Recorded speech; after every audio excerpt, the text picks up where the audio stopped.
Primera carta a los Corintios, capítulo 11, y me sigan con su vista en la lectura de los versículos 17 al final del capítulo. Dice así la Escritura: pero al anunciaros esto que sigue, no os alabo, porque no os congregáis para lo mejor, sino para lo peor.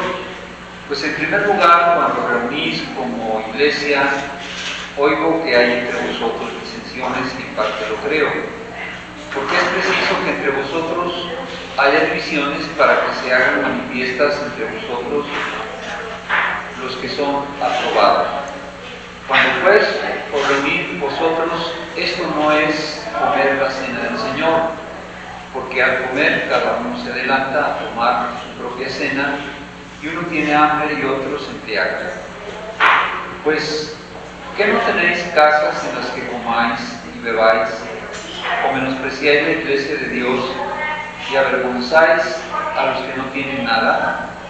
¿Qué os diré? ¿Os alabaré? En esto no os alabo, porque yo recibí del Señor lo que también os he enseñado, que el Señor Jesús, la noche que fue entregado, tomó pan, y habiendo dado gracias, lo partió y dijo: tomad, comed, este es mi cuerpo que por vosotros es partido, haced esto en memoria de mí. Asimismo tomó también la copa después de haber cenado, diciendo: esta copa es el nuevo pacto en mi sangre, haced esto todas las veces que la bebiereis en memoria de mí. Así pues, todas las veces que comiereis el pan y bebiereis esta copa, la muerte del Señor anunciáis hasta que venga. De manera que cualquiera que comiere este pan o bebiere esta copa del Señor indignamente será culpado del cuerpo y de la sangre del Señor. Por tanto, pruébese cada uno a sí mismo, y coma así del pan y beba así de la copa, porque el que come y bebe indignamente sin discernir el cuerpo del Señor, juicio come y bebe para sí, por lo cual hay muchos enfermos y debilitados entre vosotros, y muchos duermen.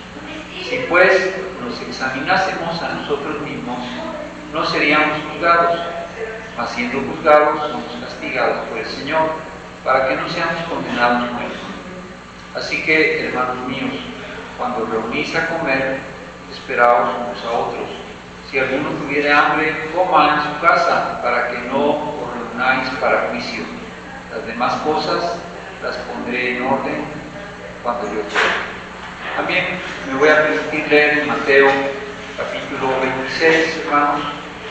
Mateo capítulo 26.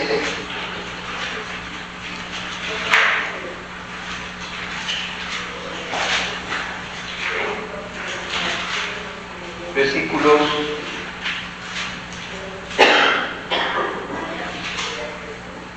26 al 29.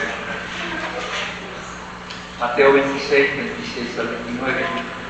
Y mientras comían, tomó Jesús el pan y bendijo y lo partió, y dio a sus discípulos y dijo: tomad, comed, esto es mi cuerpo.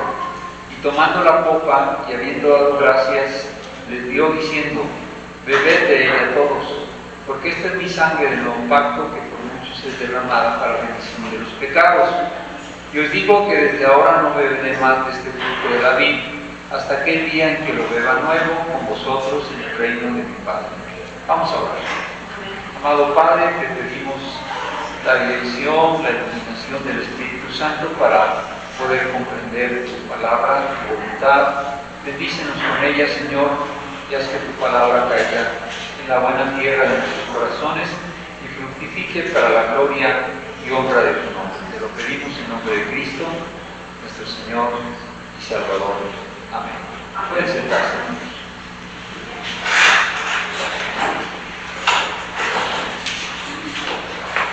Bien, hermano, nuestro tema. Vamos a ver. Gracias. Sí, gracias. El significado de la cena del Señor es el tema que nos ocupa en esta ocasión.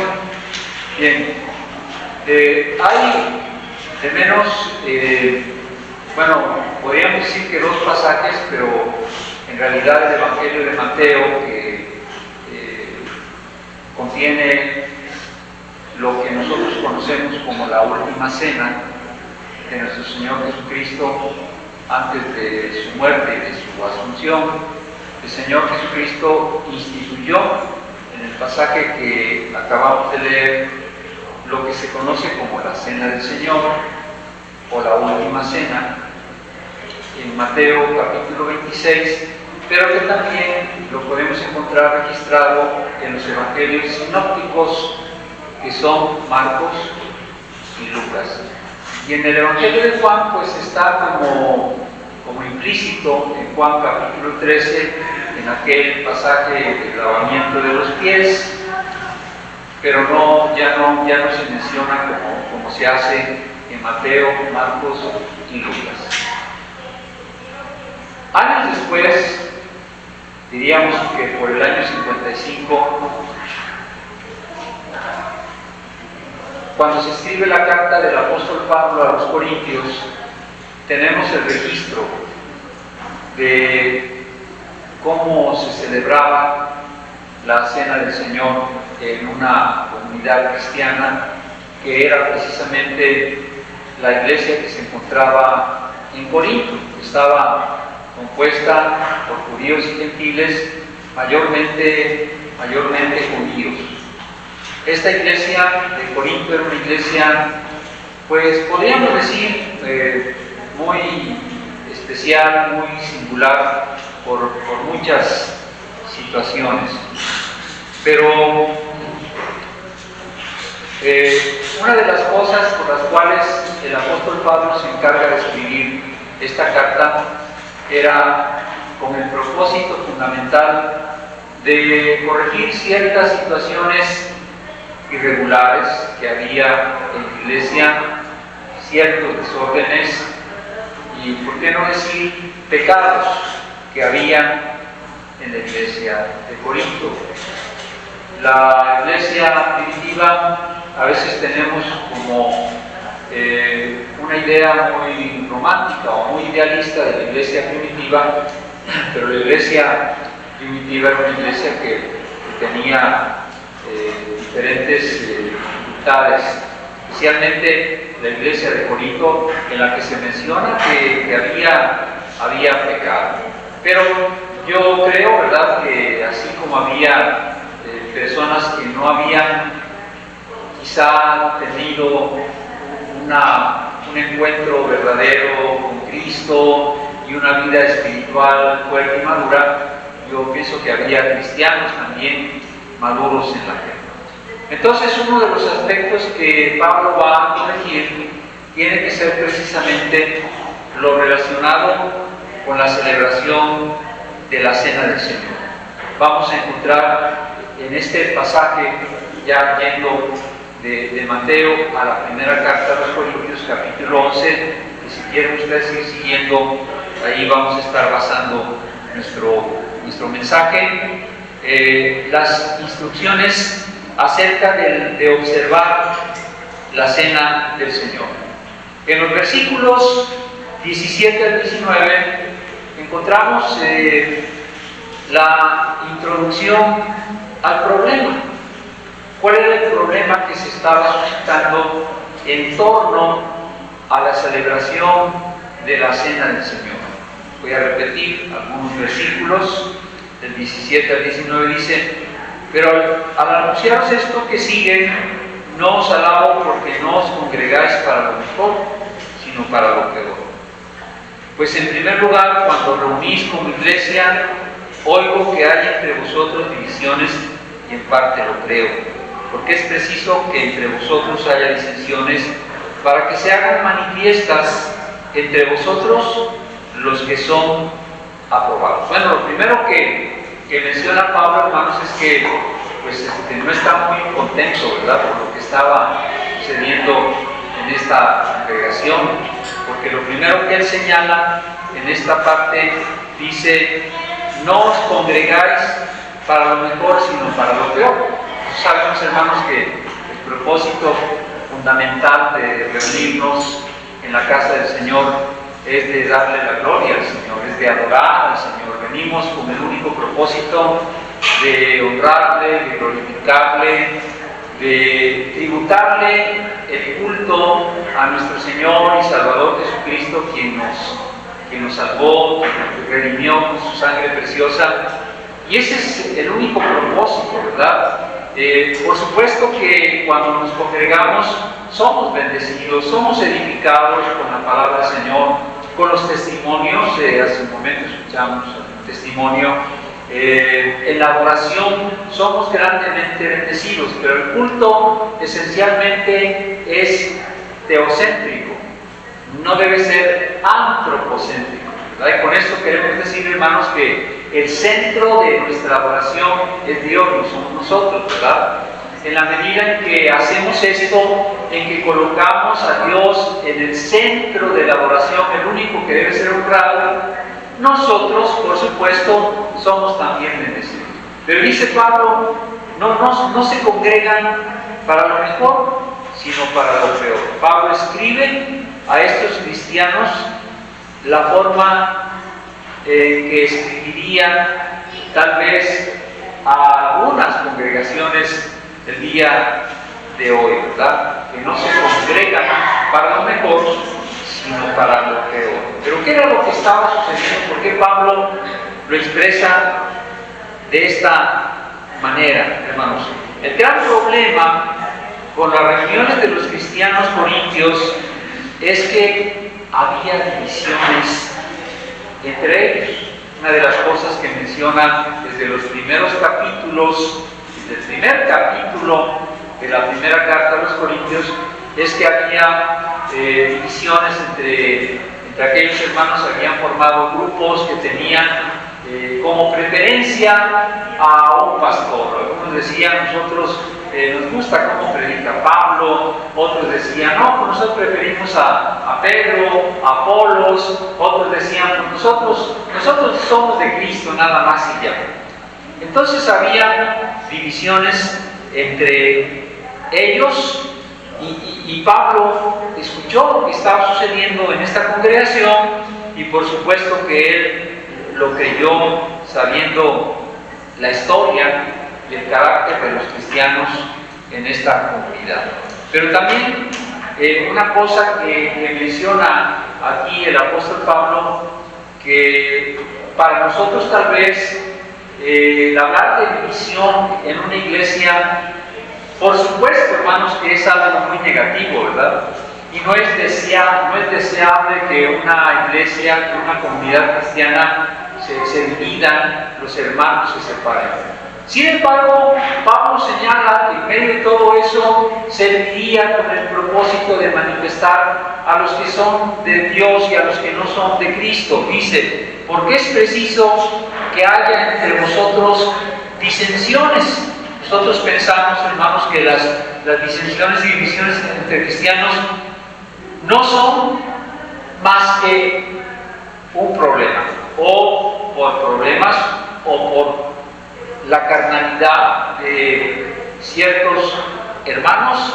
Pero Pablo revela un propósito que Dios tiene al permitir las divisiones, que se hagan manifiestas entre vosotros los que son aprobados. Y por supuesto se van a distinguir también, ¿verdad?, las personas pues que no están en armonía con el Espíritu Santo, que no están en armonía con el cuerpo de Cristo, y que van a evidenciar que posiblemente ni siquiera han conocido a Cristo, ¿verdad? Entonces, de alguna manera, dice Pablo, para eso sirven estas situaciones.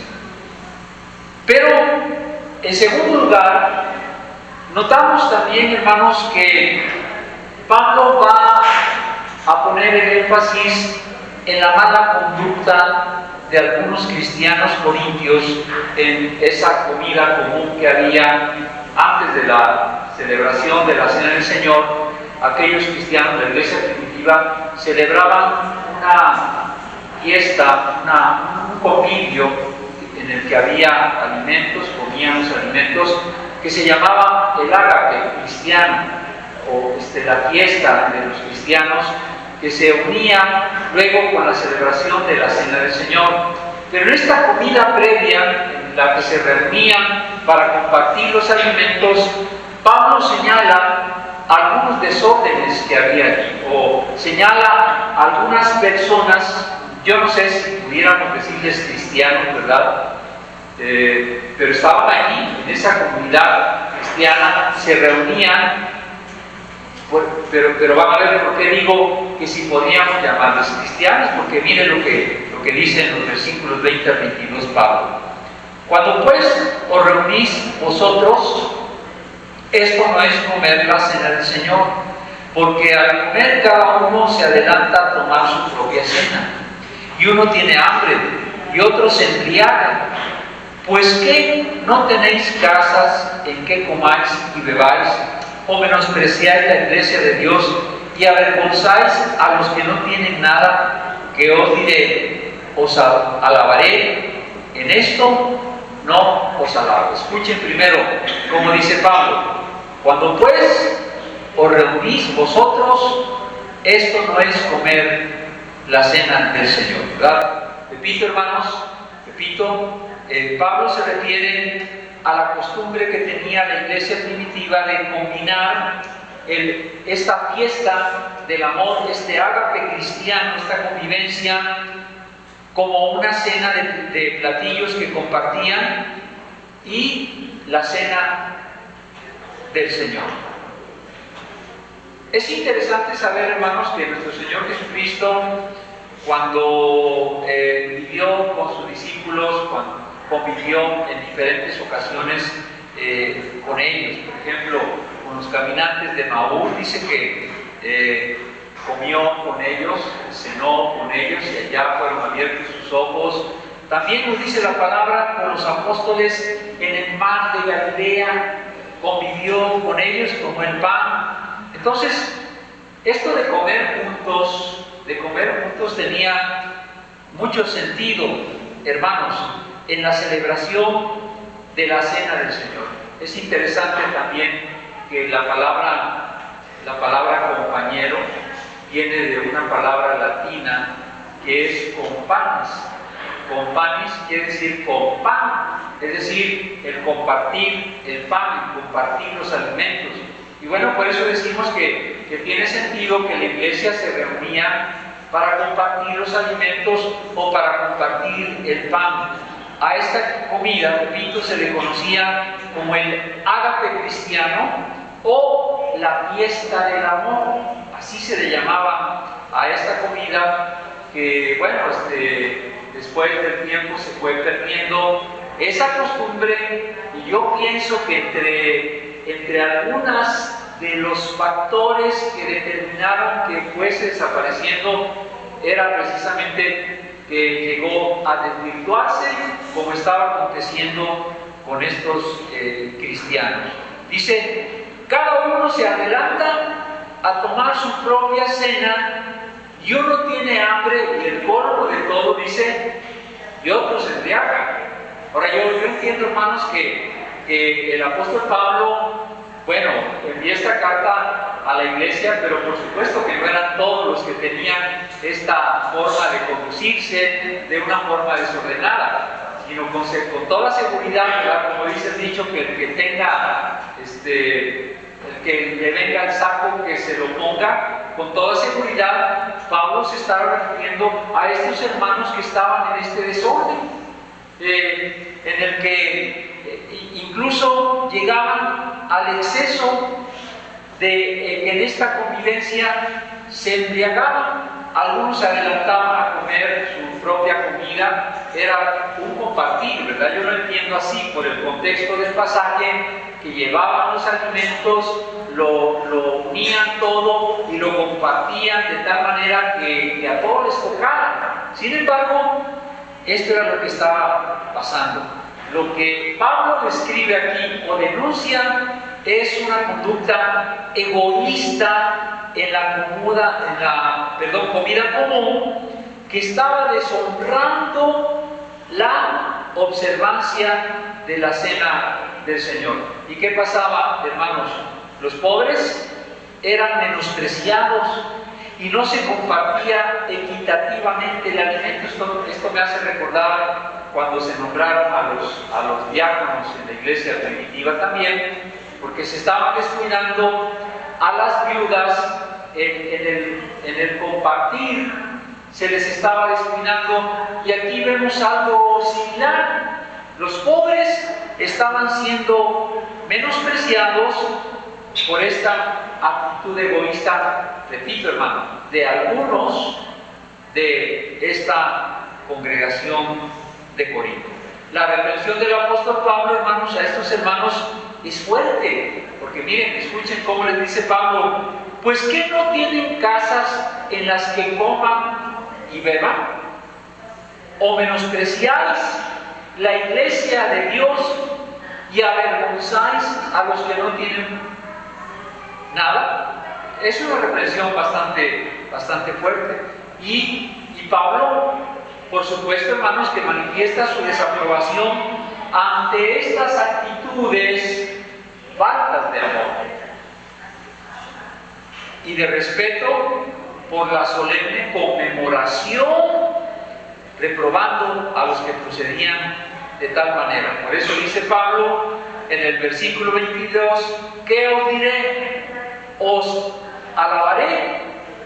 Por supuesto, dice Pablo, en este sentido, no los alaba. Bueno,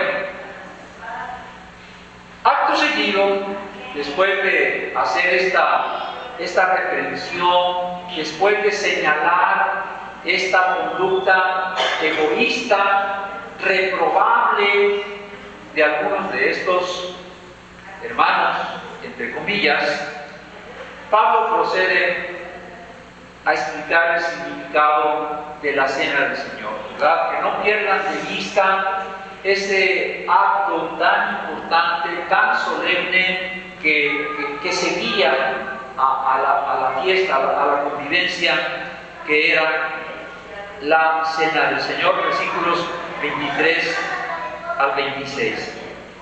En el centro mismo del argumento de Pablo, hermanos, él nos ofrece la enseñanza respecto de la cena del Señor. En primer lugar, notamos, hermanos, que Pablo afirma haber recibido de Cristo mismo esta enseñanza. Versículo 23 dice: porque yo recibí del Señor lo que también os he enseñado. ¿De qué manera Pablo había recibido de parte del Señor esta doctrina, esta enseñanza relacionada con la cena del Señor? No lo tenemos muy claro, ¿verdad? Bien pudo haber sido de alguna revelación especial por parte de nuestro Señor Jesucristo. Recuerden ustedes que Pablo fue el último de los apóstoles convertido por nuestro Señor Jesucristo después de su ministerio terrenal, de haber resucitado y de haber ascendido a los cielos. El Señor se le revela, se le manifiesta al apóstol Pablo. Pablo se convierte y es comisionado para predicar el Evangelio del Señor. No sería raro que Dios le hubiese revelado de alguna manera sobrenatural también estas cosas en relación a la cena del Señor. Sin embargo, la otra posibilidad que también cabe es que Pablo haya sido instruido por alguno de los apóstoles en relación a cómo tenía que haberse celebrado la cena del Señor, ya que Pablo no estuvo presente como los demás apóstoles cuando el Señor Jesucristo instituyó la cena del Señor, hermanos.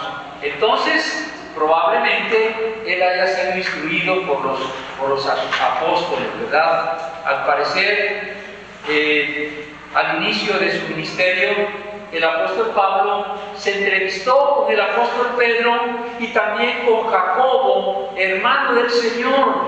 Entonces, sí, es muy probable que Pedro y Jacobo le instruyeran al respecto.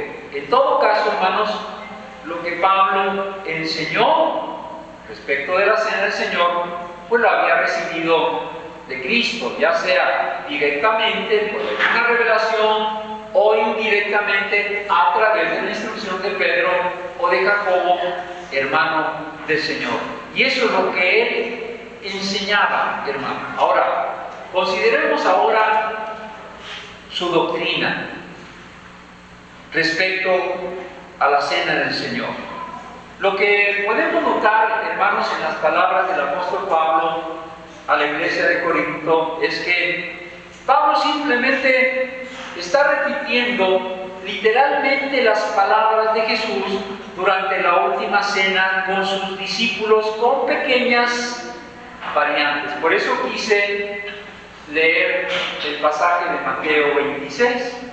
Si ustedes cotejan Mateo 26 y los evangelios sinópticos, donde están las palabras de Jesús que él instituye la cena del Señor, van a notar que lo que Pablo dice a la iglesia de Corinto literalmente es lo mismo, con algunas pequeñas variantes. Por ejemplo, con una omisión. Pablo omite esa parte que dice que por muchos es derramada para remisión de los pecados, que el Señor Jesucristo dijo en Mateo 26, 28, cuando habla de la copa, el nuevo pacto en mi sangre, que por muchos es derramada para remisión de los pecados. Pablo omite esa parte. Y también la parte donde el Señor Jesucristo dijo que no bebería de nuevo del fruto de la vid hasta que lo beba nuevo con ellos en el reino de Dios. Esas partes no las incluye Pablo en su carta, pero sí hay una adición que tiene Pablo, y es precisamente cuando dice en su carta a los Corintios: así pues, todas las veces que comieres este pan y bebieres esta copa, la muerte del Señor anunciáis hasta que Él venga. Versículo 26 de la primera carta de Pablo a los Corintios, capítulo 11, ¿verdad? Es decir, que este sacramento, recuerden que el apóstol Pablo, hermanos, fue inspirado por el Espíritu Santo también, ¿verdad? Que fue un siervo de Dios y que recibía esa inspiración, esa revelación de Dios, Espíritu Santo, de tal manera que lo que el apóstol Pablo escribió también, hermanos, es revelación de Dios y es palabra de Dios. Entonces lo que Pablo está incluyendo aquí con seguridad fue por inspiración y revelación del Espíritu Santo, en el sentido de que la cena del Señor, hermanos, este sacramento es, además de ser un memorial del sacrificio de Cristo, al mismo tiempo, hermanos, es un anuncio de su segunda venida. Aquí me voy a tener un momentito para explicar esto, ¿verdad? Pues estamos hablando del significado de la cena del Señor. ¿Qué significa, hermanos, la cena del Señor? Es un memorial del sacrificio que nuestro Señor Jesucristo hizo por nosotros en la cruz del Calvario, de tal manera que el pan representa su cuerpo que fue entregado, que fue llevado a la cruz, y la copa representa su sangre, ¿verdad? El cubo de la vid representa su sangre que fue derramada en la cruz del Calvario. Cada vez que celebramos la cena del Señor, hermanos, estamos recordando que Cristo murió por nosotros, que Cristo dio su vida y derramó su sangre por nosotros en la cruz del Calvario. En ese sentido, hermanos, la cena del Señor es un memorial de su muerte por nosotros. Pero al mismo tiempo, hermanos, es el nuevo pacto que Dios estableció sobre mejores promesas, sobre la sangre del Cordero que Él derramó.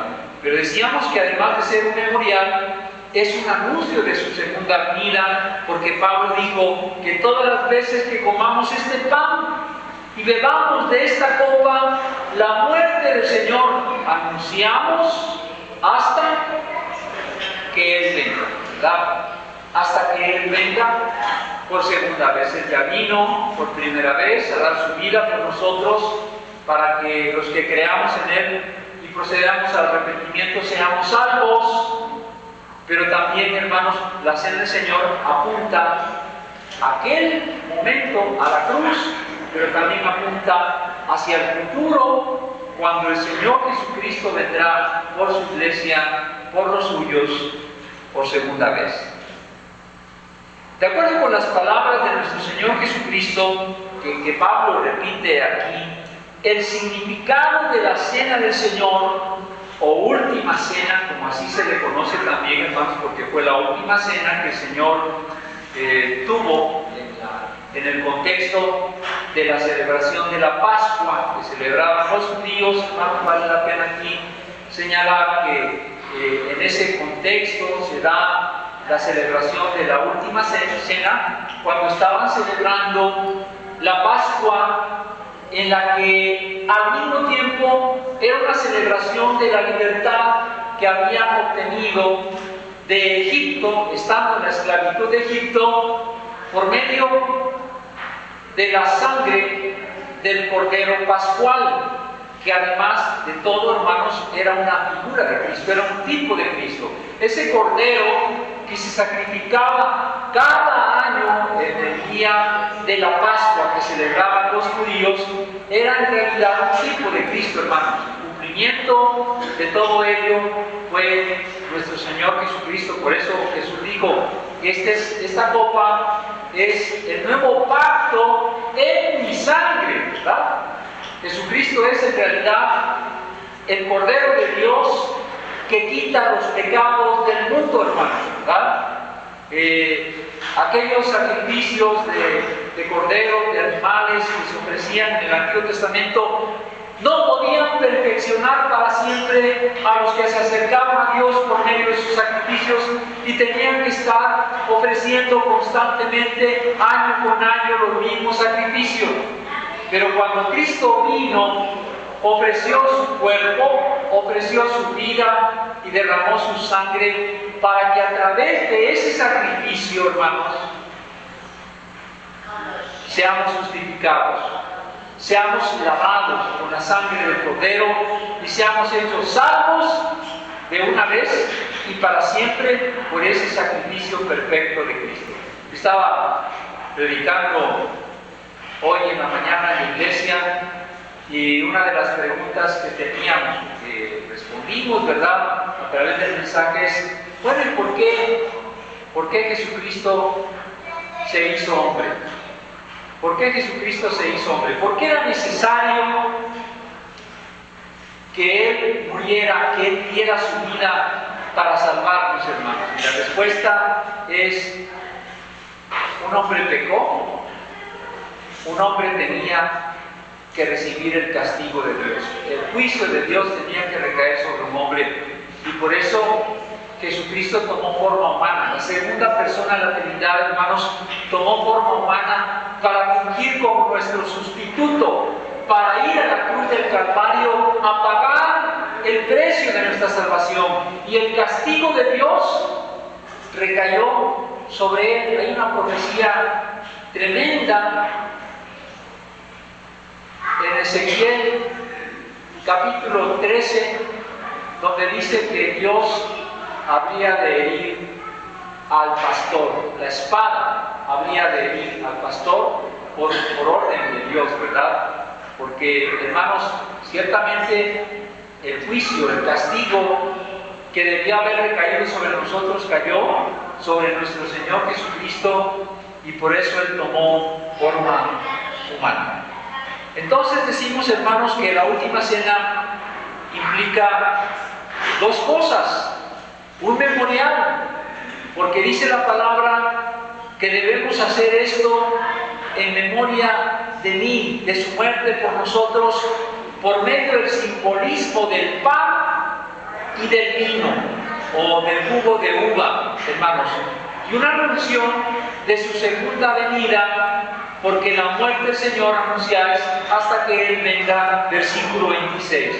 Y en el centro de su enseñanza, lo que Jesús mismo señaló respecto de la copa, dijo: esta copa es el nuevo pacto en mi sangre, hacer esto todas las veces que la bebieres en memoria de mí. Hermanos, la copa o jugo de uva señala el nuevo pacto prometido por Dios en el Antiguo Testamento, hermanos.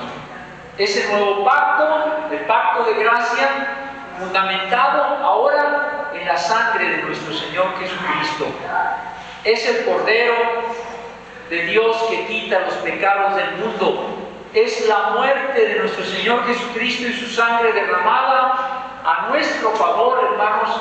Eso significa ese nuevo pacto. Entonces, ¿qué es lo que significa la cena del Señor? Ni más ni menos, hermanos, esto que estamos mencionando. Eso fue lo que nuestro Señor Jesucristo enseñó e hizo por nosotros. Es lo que Pablo enseñó a la iglesia en relación a la cena del Señor, en línea con la enseñanza de Jesús y la de los apóstoles. Y esto, hermanos, es lo que nosotros también creemos y lo que nosotros también enseñamos.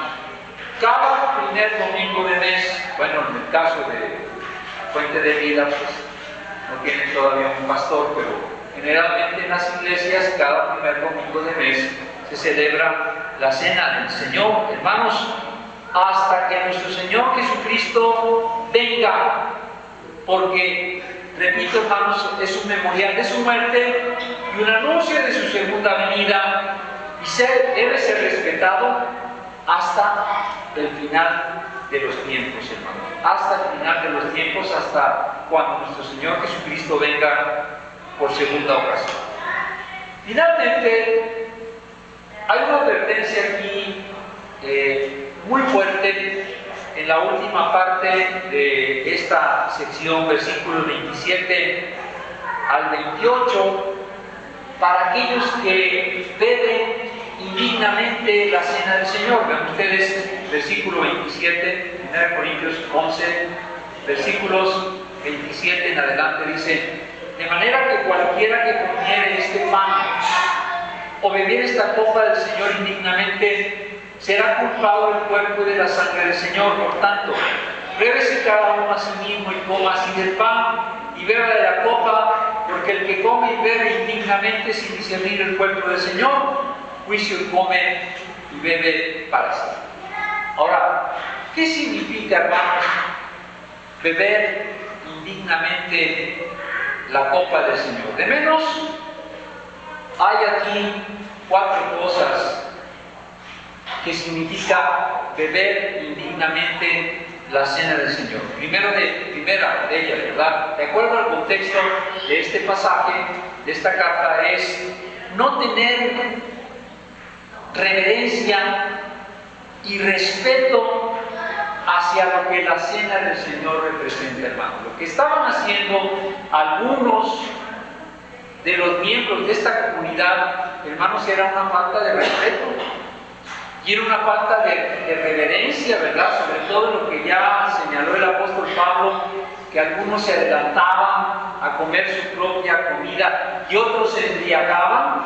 Era una falta de respeto, una falta de reverencia para ese acto sacramental tan importante, ¿verdad? Por cierto que la palabra sacramento viene precisamente, sacro quiere decir santo, ¿verdad? Algo que es santo.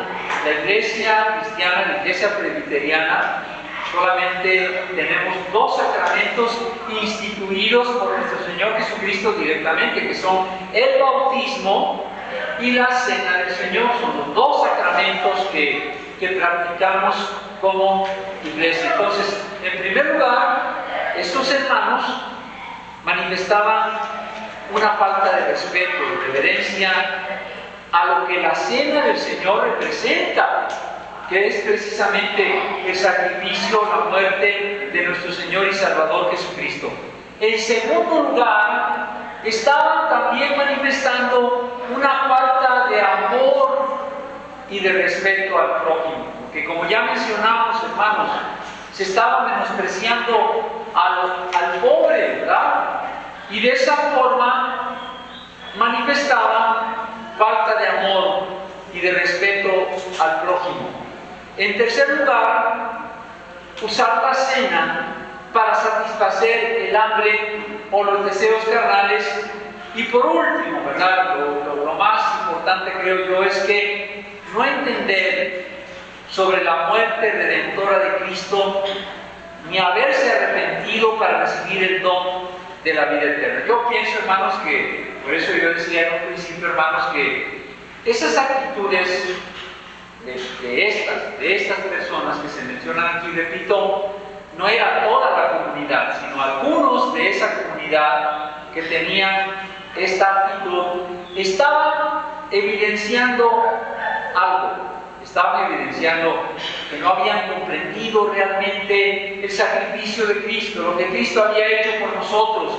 Estaban menospreciando la cena del Señor, estaban menospreciando el sacrificio de Cristo, y con ello evidenciaban que muy probablemente, hermanos, no se habían convertido a Cristo. Muy probablemente, hermanos, no habían experimentado el nuevo nacimiento, no se habían arrepentido, no habían creído en Cristo como Señor y como Salvador, y no habían experimentado el nuevo nacimiento, porque como una persona renacida podía haber incurrido en este tipo de faltas de amor, de respeto, de reverencia hacia Dios y hacia la iglesia de Cristo, ¿verdad? La comunidad cristiana. Entonces, lo más seguro es que estas personas que señala Pablo no habían tenido la experiencia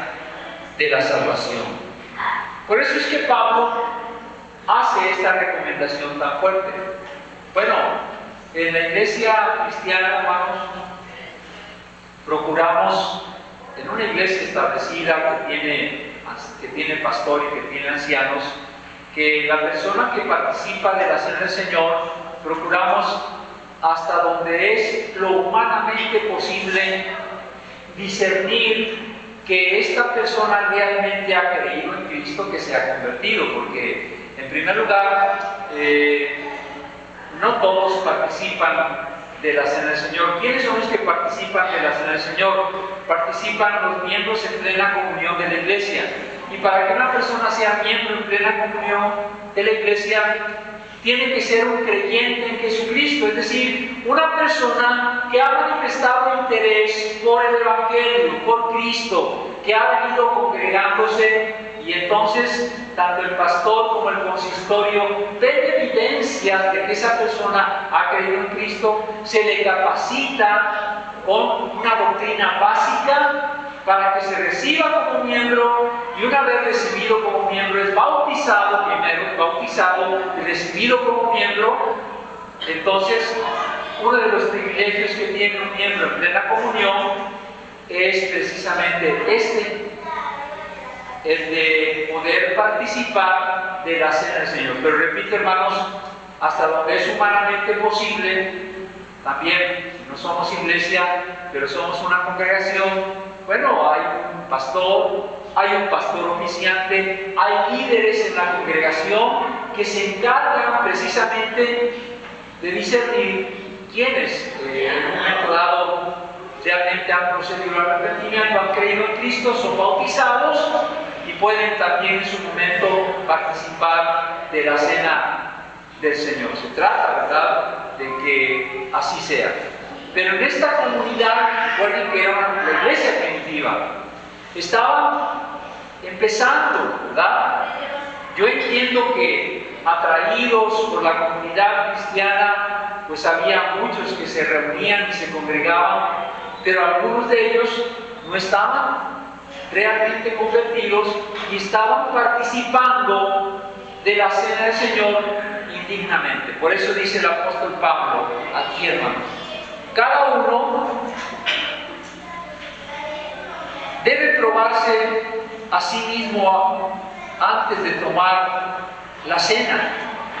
Dice Pablo, porque quien no lo hace bebe juicio para sí mismo. Versículo 29. La evidencia es de que había algunos enfermos, o había muchos enfermos, versículo 30.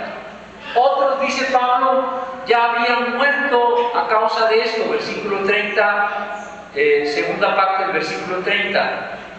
Y Pablo recomienda entonces que cada uno debería examinarse para que no fuesen juzgados. Versículos 31 y 32 dice así: si pues nos examinásemos a nosotros mismos, no seríamos juzgados, mas siendo juzgados somos castigados por el Señor, para que no seamos condenados con el mundo. Más adelante, en otra parte de la carta de Pablo a los Corintios, dice: examinaos, fíjense como dice Pablo, examinaos si estáis en la fe. ¿Qué estaba diciendo Pablo? Bueno, examinen su corazón, ¿verdad?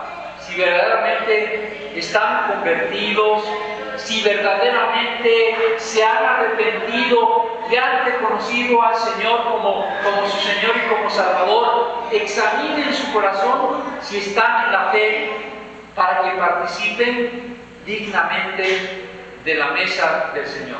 Ahora bien, hermanos, pues nosotros sabemos que una persona no convertida pues está bajo condenación de por sí, ¿verdad? Está fuera de la gracia de Dios, ¿verdad? Está bajo condenación la persona que no se ha convertido a Cristo. Entonces, la recomendación de Pablo: examinen su corazón, versículos 28 al 31. Versículo 29, disciernan el cuerpo de Cristo, es decir, comprendan lo que significa este acto. De allí también, hermanos, de allí también que se recomienda que los niños sean instruidos en la iglesia, ¿verdad? Y que una vez que los niños hayan sido instruidos por sus padres cristianos, lleguen a una edad de discernimiento de la vida cristiana, de discernimiento de lo que significan los sacramentos, el cristianismo, de lo que Cristo hizo por nosotros en la cruz del Calvario. Ellos sean recibidos también en su momento en la iglesia a partir de los 12 años, ya sea por profesión de fe o por bautismo, dice la palabra del Señor. Entonces, para que puedan discernir el cuerpo de Cristo. También amar al prójimo, y finalmente, dice Pablo, deben santificarse, vivir una vida santa, una vida recta delante del Señor. Hermanos, la Cena del Señor es uno de los sacramentos que nos recuerdan lo que Cristo hizo por nosotros. Es un acto solemne, es, hermanos, el recordatorio de lo que Cristo ha hecho por nosotros. Lo que Pablo está diciendo aquí es que cada persona debe examinarse. No es la intención, creo yo, de Pablo de disuadir a las personas a que participen o de prohibirles que participen de la Cena del Señor, sino que lo hagan con un verdadero entendimiento de lo que Cristo ha hecho por ellos. Y que si no es así, ¿verdad?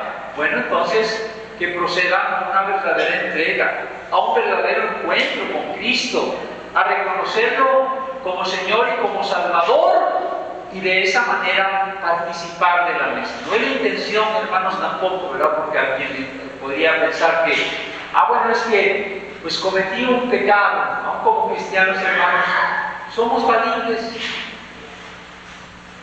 Pero yo recuerdo mucho a un hermanito en el presbiterio veracruzano que decía: hermano, si tú como cristiano cometiste una falta, un pecado, no te abstengas tampoco de participar de la mesa, pídele perdón al Señor. Y si nosotros con un corazón contrito y humillado, como dice la palabra del Señor, reconocemos y confesamos y pedimos perdón al Señor, recuerdo que decía este pastor: ¿cuánto tardará el Señor en perdonarnos? ¿Un año? ¿Un mes? ¿Una semana? un día. No, hermanos, en el momento en el que te arrepientes de todo corazón y le pides perdón, te repito, hermanos, a unos cristianos, somos valientes. Fíjense, hermanos, los cristianos seguimos siendo pecadores, pecadores perdonados, pecadores arrepentidos, pecadores justificados por la gracia del Señor, hermanos, ¿verdad? Que nos esforzamos por no pecar, por ser agradables, por vivir una vida recta, ¿verdad? Todo creyente, hermanos, tenemos que esforzarnos por vivir una vida recta. No obstante, todavía le fallamos. Con un pensamiento, con una palabra, con un sentimiento negativo, con un acto negativo o con una omisión. Pero como dice la palabra, hermanos, si confesamos nuestros pecados, como dice, Él es fiel y justo para perdonarnos y limpiarnos de toda maldad. Entonces yo creo, hermanos, ¿verdad?, con el contexto de la Escritura, que el propósito de Pablo no es que nos espantemos, ¿verdad?, y que nos abstengamos de la cena del Señor porque hemos pecado con un pensamiento, con una palabra o con un acto pecaminoso y nos abstengamos de participar de la cena del Señor, sino que hay que reconocer, pedirle perdón al Señor y seguir adelante. Más bien el propósito era que esas personas que estaban en desorden, en falta de amor, en una conducta egoísta, que se embriagaban, estaban manifestando realmente que no se habían convertido, que no habían procedido al arrepentimiento y que por lo tanto tenían que examinarse para ver si realmente estaban en la fe de Jesucristo o no, porque todo indicaba que no. Que Dios nos ayude, hermanitos, a seguir adelante en la vida cristiana, a entender lo que Cristo ha hecho por nosotros y a seguir adelante, hermanos, participando en la obra del Señor. Oremos para dar gracias. Gracias te damos, Señor, por tu palabra, por tu Espíritu, por tu presencia con nosotros. Gracias, Señor, porque tú eres fiel y justo para perdonarnos y limpiarnos de toda maldad. Gracias porque somos salvos, no por obras, no por méritos personales. Somos salvos por la fe en Jesucristo, por lo que Él hizo por nosotros en la cruz del Calvario. Y la justicia de Cristo nos ha sido imputada. Y por eso es que podemos acercarnos a ti y a tu mesa en esta hora para participar de ella.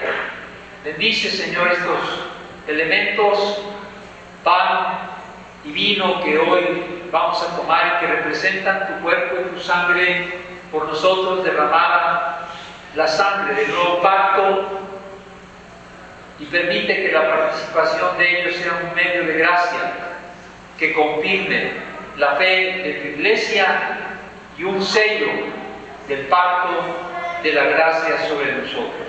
Gracias, Señor, por esta bendición. Nos ponemos en tus manos y pedimos todo ello en el nombre de nuestro Señor y Salvador Jesucristo. Amén.